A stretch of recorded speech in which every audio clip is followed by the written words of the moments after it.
किसी की विपत्ति की ताकत नहीं कि हमारी संपत्ति और सुख पर आंच पहुंचा सके, पर यह तभी जब आपका अखंड स्मरण चल रहा है।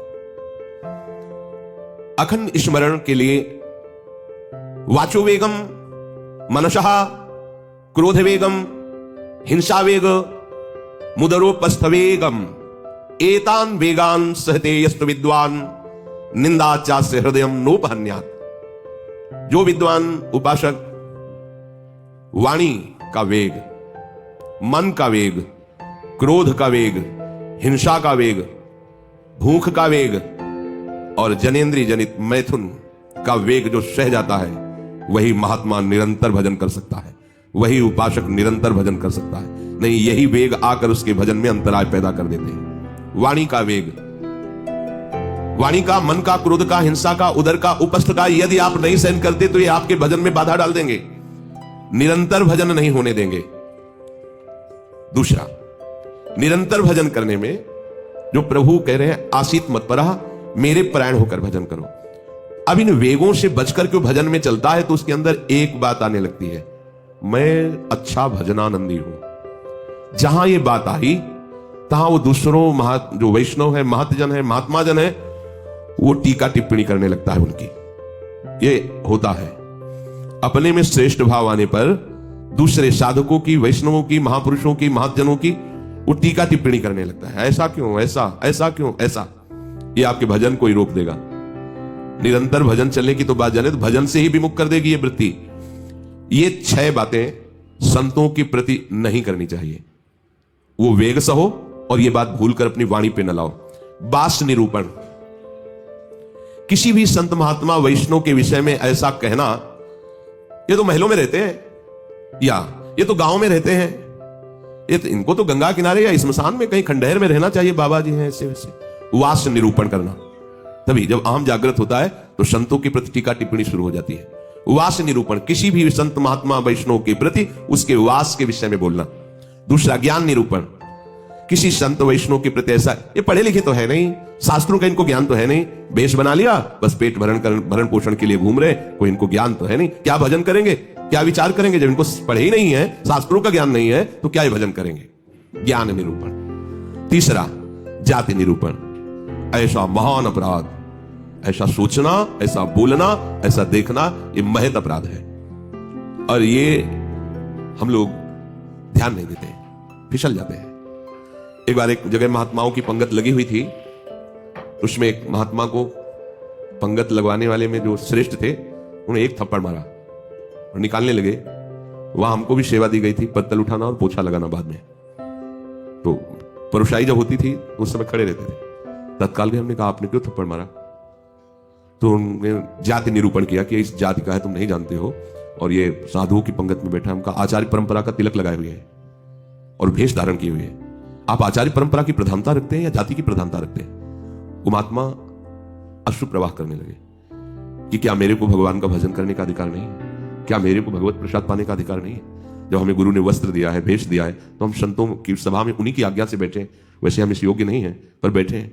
उनकी दैन्यता देखकर तत्काल उनको हृदय से लगाया और उनसे कहा कि दोबारा ऐसी गलती ना हो, ये क्या मर्यादा है वेश के ऊपर। और उनके चरण पकड़े, एक बार इनको क्षमा करके आप बैठ जाइए, आप प्रसाद पा लीजिए। उस समय भागवती का आवेश में बोले, उनकी सामर्थ्य नहीं हुई, दोबारा उनको वो प्रसाद पाके निकले। मन में ठान लिया कि झोला उठाओ और भागो यहां से। नहीं, जहां संत का अपमान हो वहां नहीं टिकना चाहिए। तो भूल हो जाती है। राजसूय यज्ञ में भगवान ब्रह्मा से लेकर के सब ईश्वर कोटि के महापुरुष पधारे थे, जिसमें स्वयं सर्वेश्वर भगवान श्री कृष्ण विराजमान थे। और उस पवित्रता का क्या वर्णन करना, जहां साक्षात धर्मराज विराजमान है, वहां अपवित्रता का प्रवेश नहीं हो सकता। लेकिन यज्ञ की पूर्णता नहीं हुई थी।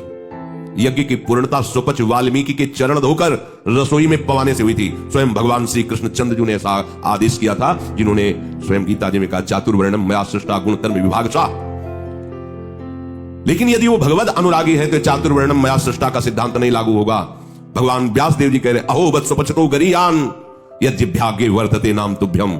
यदि राधा राधा कृष्ण कृष्ण जिभ्या से निकल रहा है, वो चांडाल भी है, तो उसका चरणामृत लेके पीना चाहिए।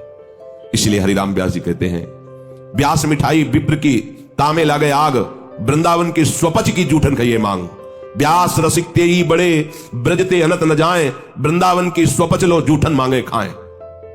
ये जाति निरूपण संत के प्रति करना महत अपराध है।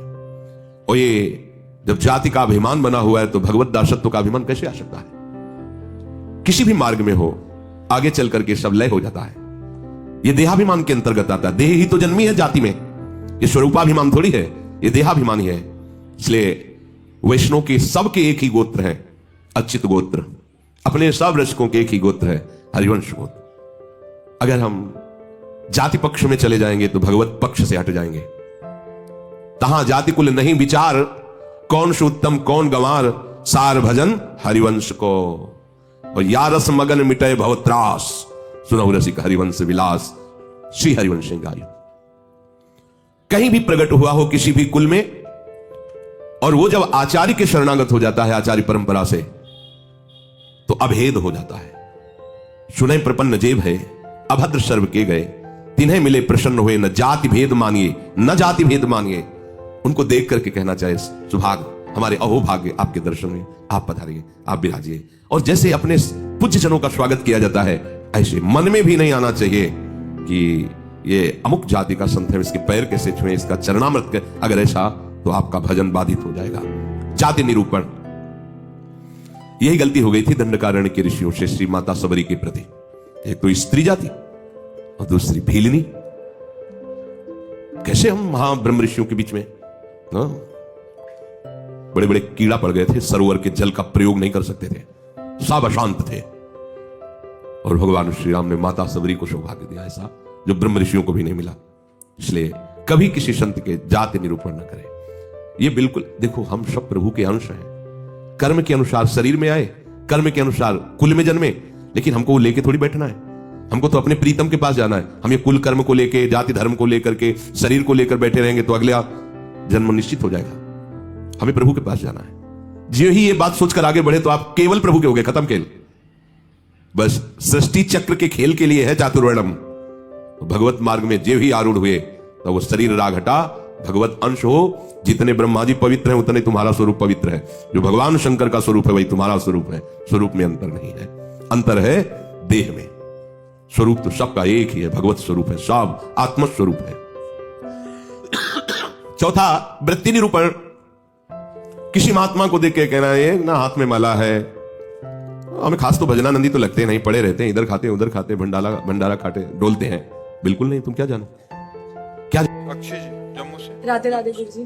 महाराज जी, मैं छोटे बच्चों एवं लोगों को जब बिना पादुकाओं के चलते देखती हूँ तो उन्हें गर्मी से बचने के लिए पादुकाओं प्रदान करने का प्रयास करती हूँ। महाराज जी, इनका ये कहना कि बट कुछ लोग कहते हैं कि खान पान की सामग्रियां ही प्रदान करनी चाहिए, क्योंकि हम देंगे तो आगे हमें वो प्रदान करें। नहीं, ऐसा उसमें नहीं। तो जूता दोगे तो जूता ही मिलेगा।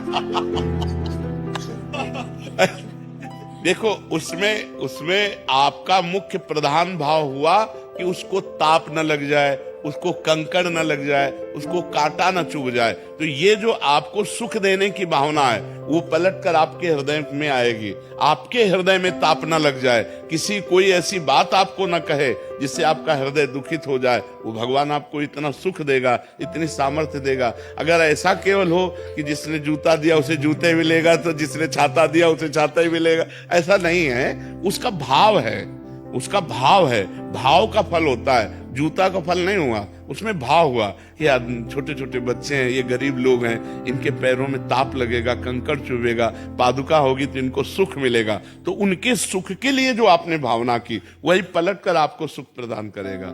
हम जो दूसरे को दुख देना चाहते हैं उसे दुख मिले ना मिले, हमारा हृदय पहले ही जलने लगता है। और जब हम किसी को सुख देना चाहते हैं तो हमारा हृदय पहले सुखी होने लगता है। देखो, एक शीतलता आएगी, एक आनंद आएगा।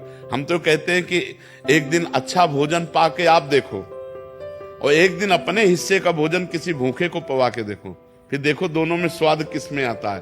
तो जब कोई भूखा भरपेट भोजन पाएगा ना तो आपका हृदय शीतल हो जाएगा।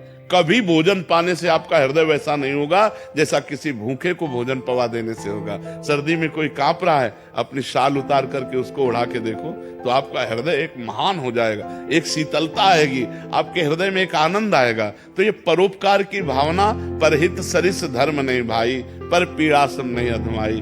तो ये सिद्धांत गलत है कि जो देंगे वही मिलेगा, ऐसा भाव नहीं है। आप जो दे रहे हैं उसमें जो भाव है, नहीं, बीमार को सुख देने की भावना है कि उसका रोग निवृत्त हो जाए और वो सुखी हो जाए, तो वो भावना लौटकर आपके अंदर आएगी और आपको सुखी कर देगी। बात ऐसा है।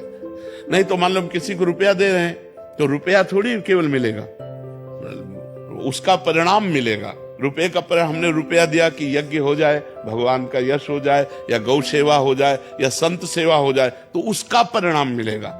वो आंतरिक भाव देखा जाता है, बाह्य वस्तुओं को नहीं देखा जाता। संसारिक आदमी बाह्य वस्तुओं को देखता है और भगवान आंतरिक भाव को देखते हैं, उसी भाव की पूर्ति भगवान करते हैं। तो सबसे उत्तम भाव ही है। हाँ, भाव, कोई वस्तु नहीं है। हाँ, वस्तु नहीं। जैसे आपके पास वस्तु है, वस्तु दे रहे हैं, और जैसे वस्तु नहीं है और हृदय जल पाया गया कि अरे कितना कष्ट है, छोटे छोटे बच्चे पार, आपका हो गया, आपको उसका लाभ मिलेगा। कलिकर एक पुनीत प्रतापा, मानस पुण्य हुए नहीं पापा। मानसिक पुण्य भी